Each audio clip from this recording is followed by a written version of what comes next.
원장님 외과 전공의 시절 얘기 듣고 네. 싶어요. 사실은 제가 학생 때부터 메이저과를 가려고 생각을 하고 있었어요.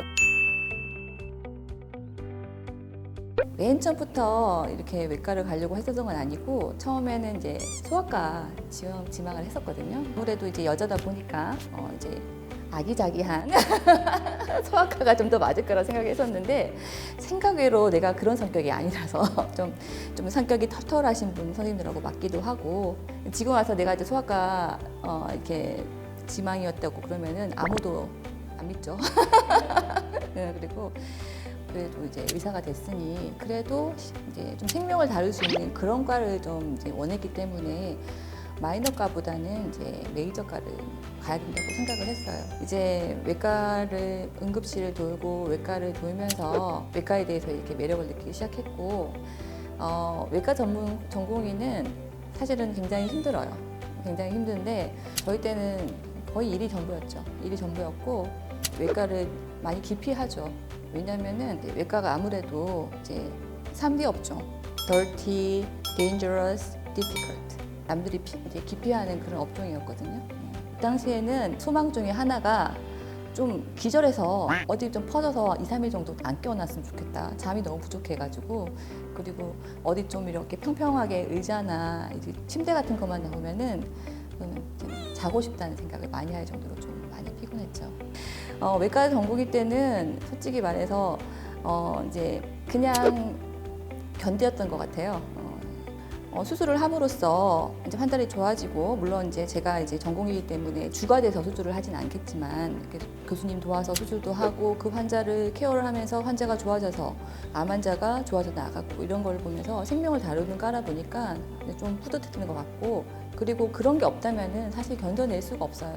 혹시 그때 기억나는 환자 있으세요? 전공이 2년차 때 만났던 분인데요. 그분이 이제 병원에 처음 내원하시 당시부터 한쪽 가슴에 염증성 유방암이라고 해서 이제 말기 사기암으로 진단받으신 분인데 굉장히 사이즈도 커서 처음에 그 환자분은 이제 가슴을 처음 봤을 때 놀라셨던 기억이 나거든요. 그 분이 어린 시절에 옛날에 한 80년대만 해도 인신매매가 있었나 봐요.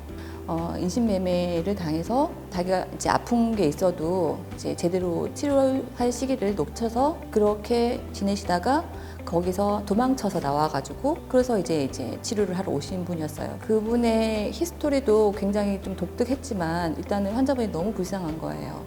당연히 이제 미혼이시고 그리고 그분은 이제 워낙 이제 병이 진행된 상태로 오셨기 때문에 사실은 수술도 이제 효과가 없었고 항암 치료도 사실은 이미 너무 이제 전이가 다른 곳으로 많이 돼서 별로 의미가 없었거든요. 그래서 이제 그분한테는 해줄 수 있는 게 그냥 진통제하고 이제 통증 완화를 위한 거하고 또 이제 심리적으로 이렇게 독려해 주는 것밖에 없었는데 그분이 좀 기억이 많이 남아요. 그래서 마지막에 이제 병원에서 돌아가실 때 병원에 좀 오래 계셨거든요. 병원에 계셨는데 이제 돌아가실 때 자기한테 이렇게 도움을 주신 간호사분들하고 이제 의사분들한테 이제 만나면은 이제 고맙다는 인사를 했었는데 저한테도 그 얘기를 했었거든요. 그게 기억이 많이 남고 이제 굉장히 마음이 아팠어요.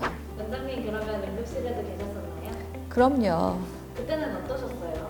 코드블루 드라마에서 본 적 있으시죠? 우리과 환자뿐만 아니라 산부인과, 정형외과, 다른 탁과에서도 간혹 생기는 일이 있어요.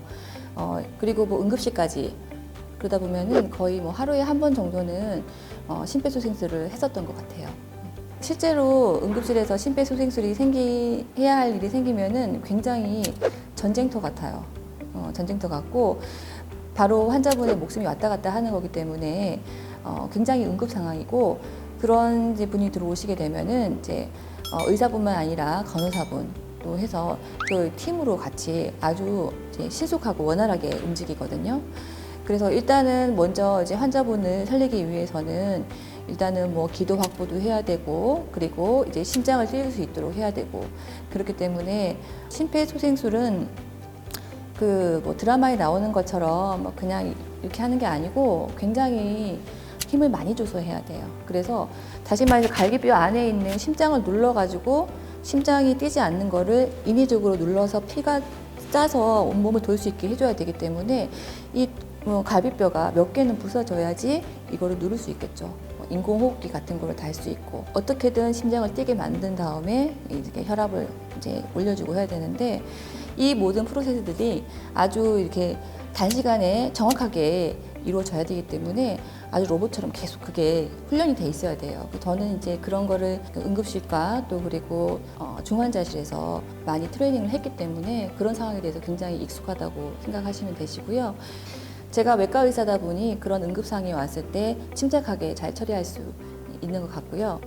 그래서 우리 강아유에는 최고의 장비를 두어서 혹시라도 생길 수 있는 그런 응급 상황에 대비할 수 있도록 교육과 모든 장비가 다 구비되어 있습니다.